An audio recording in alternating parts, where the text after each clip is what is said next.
مبدئيا هنكتب في السيرش جوجل ايرث ستوديو زي ما احنا شايفين كده، ندوس انتر هيطلع عندنا بالمنظر ده. هندوس على اول لينك معانا، هتلاقي الموضوع بالمنظر ده. في تجربة اداء ايرث ستوديو هنا، هتبتدي انت تدوس عليها ان يكن عندك هو عربي او انجليش. هيجيب لك الاكونت بتاعك لو انت مسجل بكروم او جوجل، يعني اي اكونت جوجل هيقول لك مثلا كل الحسابات اللي موجوده، فهتختار منهم الحساب اللي انت عايز تبدا بيه وهتدوس اوكي. هيبتدي يخش معاك بالمنظر اللي انت شايفه ده. هنا اوبن بروجكت، لو انت عامل بروجكت قبل كده ومسيبه ابتدي ان انت تفتحه. خلاص انا ما عنديش اي حاجه. ممكن تimporт برضه حاجه انت مسيبها. هنا ممكن بلانك بروجكت دي هتدوس عليها، هيجيب لك مشروع جديد او بروجكت جديد. تبتدي ان انت بقى تسميه بقى وتشوف الديوريشن بتاعه والسايز بتاعه. تمام، وادي الديوريشن اللي هو الوقت يعني بتاعه 450 فريم. ماشي، اضربهم في 30 هتعرف ان هم دول كام ثانية. ماشي، عندك هنا في كذا اوبشن هيهمنا منهم اللي هو الكرة الارضية او الارض يعني. خلاص هتبتدي ان انت تختارها وتدوس ستارت، هيبدأ ان هو يفتح معاك. ماشي، مش ده موضوعنا دلوقتي، ده حاجة ادفانسد شوية او حاجة قدام يعني. بس لو انت بتفتحه لأول مرة خليك دوس على السهم ده ويقول له كويك ستارتس. هيبدأ يفتح معاك كده المنظر ده. دي شوية تمبلت كحركة كاميرا يعني وكده. ماشي، لو وقفت على كل واحدة هيبتدي يقول لك حركة الكاميرا شكلها عامل ازاي اهي. دي كده بالمنظر ده، زوم تو مكان معين مثلا او حتة معينة.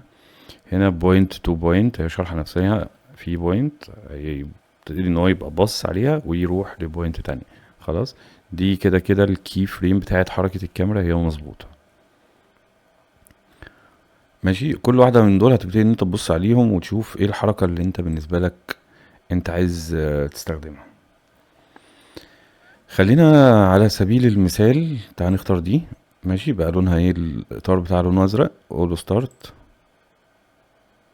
ماشي، هيقول لك ايه المكان اللي انت عايز تبتدي ان انت تروح له. خلينا مثلا الاتحاد ستاديوم اهو. انا اقول له مثلا عايز استاد الاتحاد ده بتاع مانشستر سيتي، وندوس على السهم الاخضر ده. هنا دي شويه الاوبشن اللي انت شايفها، هو ممكن يبتدي يعدلها لك قبل ما تبتدي ان انت تخش في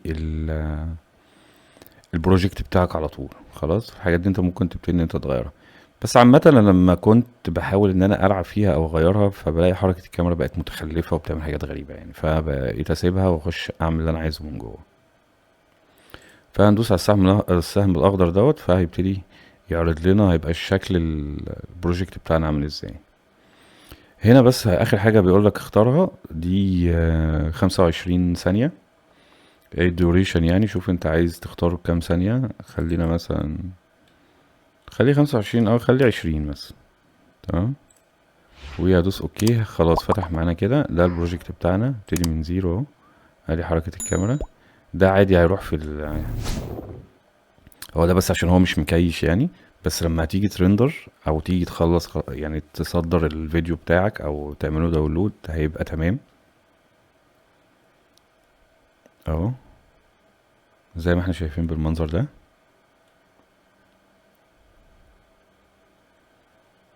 ده التايم لاين بتاعنا.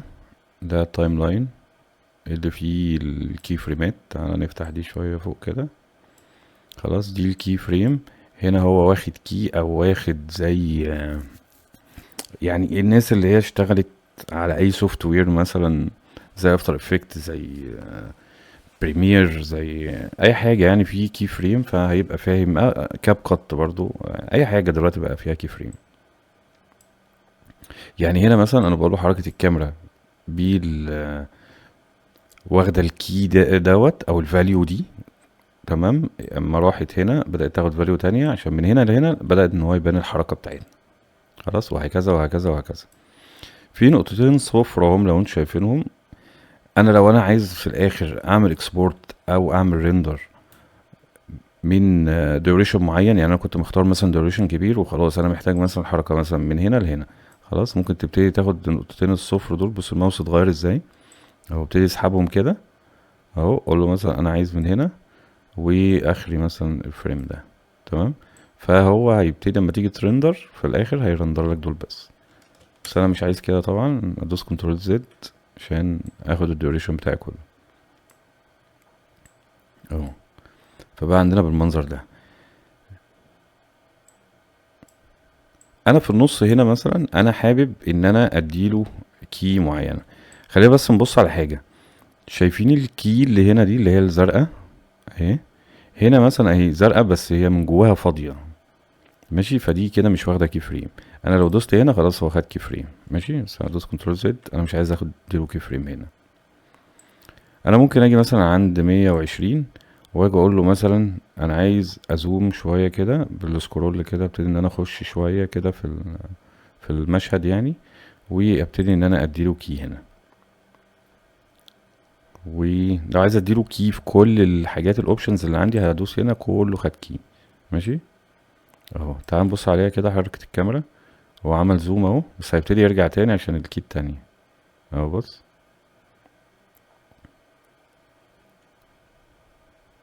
تمام.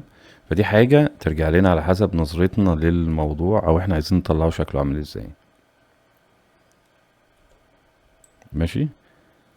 انا برضو مش هنكلكع الدنيا عشان برضو لو انت عايز تطلع فيديو سريع ما تقعدش توجع دماغك قوي يعني. فدلوقتي خلينا حاجات اللي تخلي الموضوع شكله حلو. يعني دلوقتي مش هلعب في الكي. انا هنا مثلا في نقطة بس عايز اقولها. هنا مثلا اديت كي، خلاص الكي من هنا لهنا فهي شارب، هي بتتحرك كده اهو، كده كده، تمام؟ مش سموز. فانا لو عايز اديها حتة السموز دي، يعني شايفين هنا في جنب الكي هنا في سهم كده وسهم كده، فهي انا عملت عليهم سيلكت كلهم هنا، اقول له اوتو ايز، تمام؟ فبدأ ان هو ايه، يسموز الحركة ما بين الكي والكي اهو،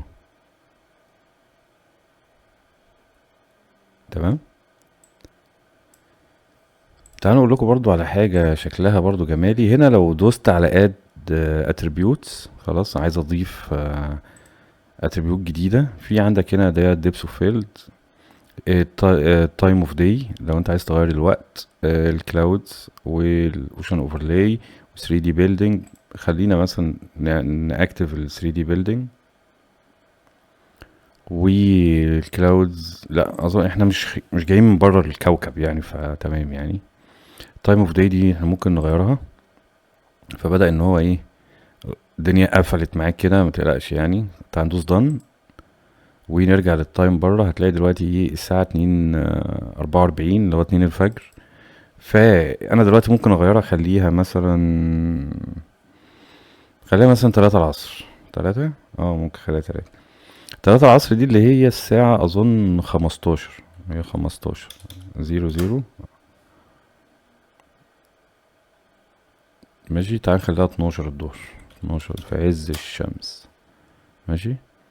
فبقى عندنا بالمنظر ده. خلينا احنا قريبين كده نبقى باصين على الوقت. تعال نرجع تاني 15.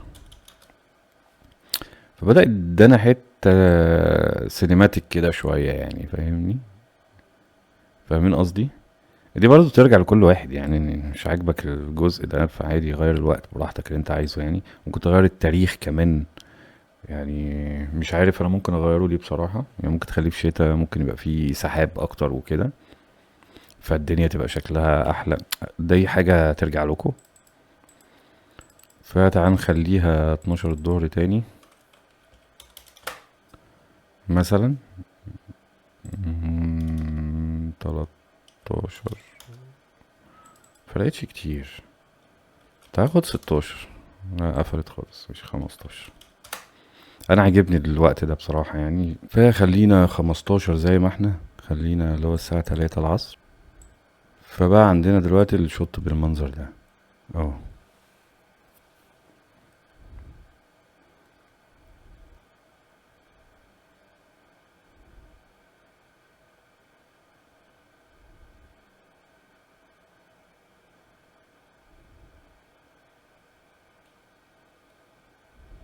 تمام. هندوس ريندر هنا، هيبتدي ان هو يرندر معانا الفيديو زي ما احنا عايزين. قبل ما الريندر بس تعالوا نجرب حاجة كمان اقول لكم عليها. خلينا، انا دلوقتي هعمل بروجكت جديد، هقول له نيو، هقول له بوينت تو بوينت، ماشي؟ مش عايز سيف ده، هنبقى الرندر التاني نجرب عليه. انا هنا مثلا هقول له مثلا نفس الحوار اتحاد ستاديوم. ماشي. نيكست هيقول لك النقطة التانية ايه، ممكن اقول له ارسنال ستاديوم. ماشي. نيكست. انا هنا اهو دلوقتي بصوا اهو، راح من المكان ده للمكان ده. تمام كده. ماشي.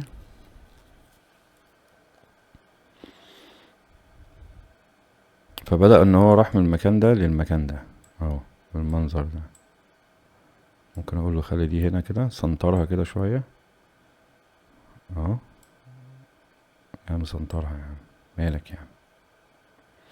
ماشي. ممكن هنا اجي اضيف مكان تاني. تعالوا نضيف مثلا انفيلد ستاديوم. خلاص اهو. نيكست.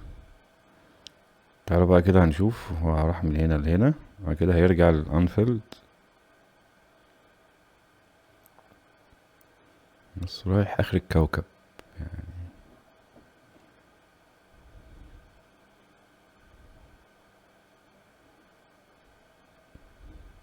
تعالى مثلا هضيف له مكان تاني. تعالى اقول له اولد ترافورد مانشستر يونايتد. ماشي اهو. اهو. نيكست. خلاص كده انا مش عايز اروح حتة تاني، احنا لفينا العالم كله.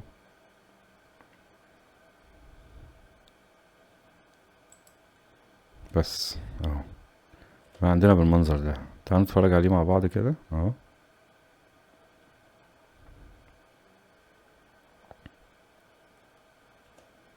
انا ده هنا بس عايز اجيبه هنا شوية، معرفش هو ليه مش عايز يجي. وهنا هيجي زي ما شوفنا قبل كده، هاجي اقول له ايه، كي دي خليها هنا.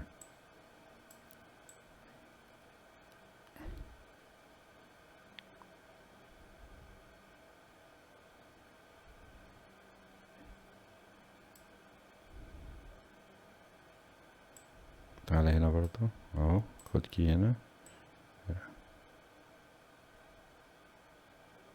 اهو. بقى في حركة كده بدل الثبات اللي هو بيبقى فيه هنا ده. ماشي. وبعد كده اهو. تمام.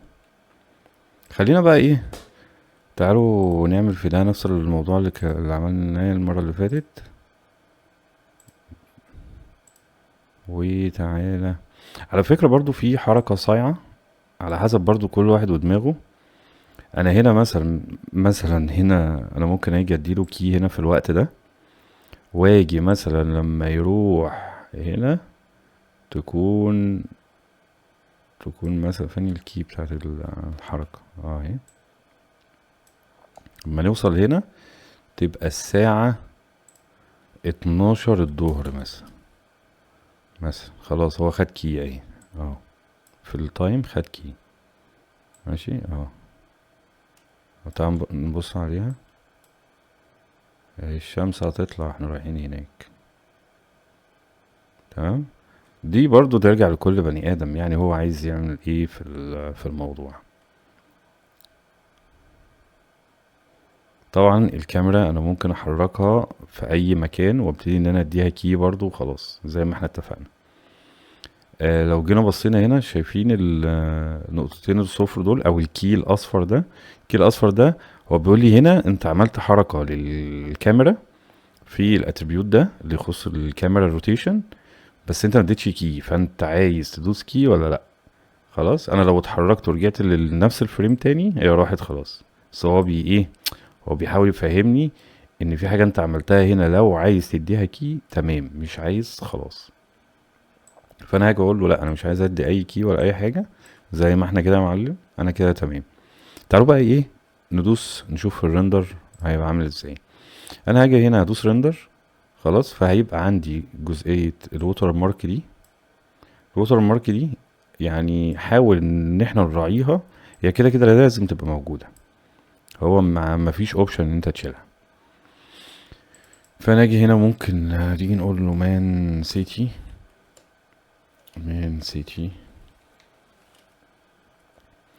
مثلا، مان يونايتد، ارسنال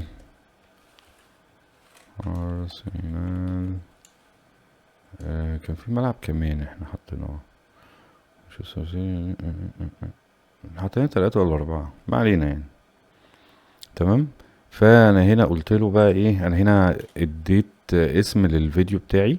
هنا لو عايز ان انا ارندره كسيكونس يعني صور ورا بعض، ولو عايز ارندره كفيديو، فانا هختار ان هو انا عايزه فيديو.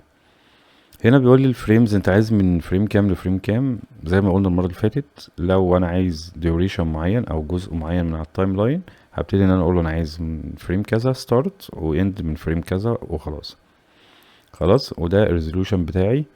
ده الاتريبيوت بوزيشن، ده اللي يخص يعني كل جزء ده اللي يخص الوتر مارك. انا ما اعرفش هم عاملين له ليه الاوبشن ده كله، ما انا ممكن احركه بايدي يعني، انا مش فاهمهم بصراحه، بس تمام ما علينا يعني. هنا ممكن اقول له سنتر، هنا رايت، انا ما اعرفش ايه اصلا يعني، مش ليه انا ممكن اعمل فيه كل الكلام ده، ما انا ممكن احركه بايدي يعني، فبجد مش قادر افهم يعني اهو.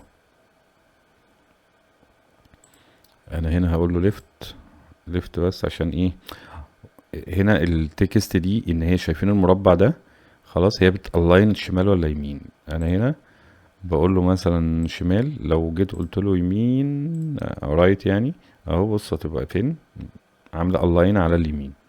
فانا هقول له شمال، اللي هو على قد ما اقدر انا بحاول ابعدها عشان اما كروب او اقص يعني ما تبقاش موجوده ومش مضايقاني. عندنا بقى الجزء ده، ده الجزء اللي يخص، ده مكتوب عليه ادفانسد اهو، اللي هو حاجه متقدمه يعني. ده بيخص جزئيه تانية هنعمل عليها في فيديو تاني ان شاء الله. لو انت عايز تبتدي ان انت تحط خريطه وتبتدي ان انت تكتب عليها كتكست شروحات وبتاع وكده، فدي هي هتفيدكم ان شاء الله الفيديو الجاي يعني. هنا الماب ستايل، هنا لو انا عايزه يحط كل الحركات، تمام اهو، ابتدي ان هو يحط كل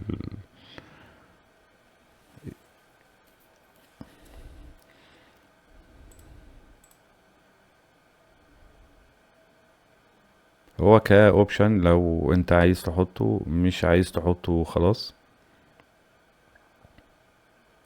ماشي، هنا كلين، هو خلاص هيحط لك الماب من غير اي كلام ومن غير اي حاجه.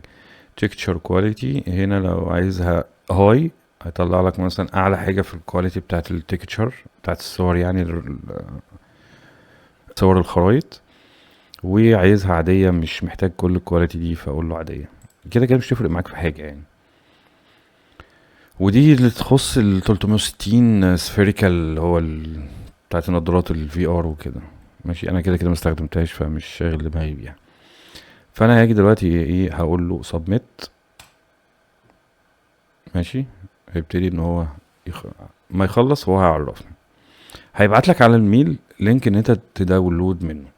ماشي، انا زمان كنت بقعد استنى ان هو يبعت اللينك عشان اعمله داونلود، بس بعد كده انا لقيت الموضوع اللي هو تخش على انيميشن من هنا، كلاود ريندرز دي، هتبتدي ان انت، دي كل حاجات انا عملتها اهو. ده اخر بروجكت بالنسبه لنا، هو اللي موجود اول واحد فوق ده. اول ما يخلص هتلاقي عليه الجزء زي ده كده، تدوس عليه داونلود هيداونلود معاك والدنيا زي الفل ومفيش اي حاجه. اخيرا ده كان فيديو النهارده، هو كان توتوريال اكتر من ان هو فيديو يعني يخص الكوره.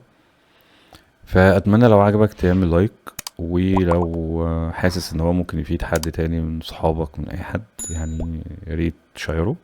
وحاول تقول لنا في الكومنتس هو فادك ولا لا.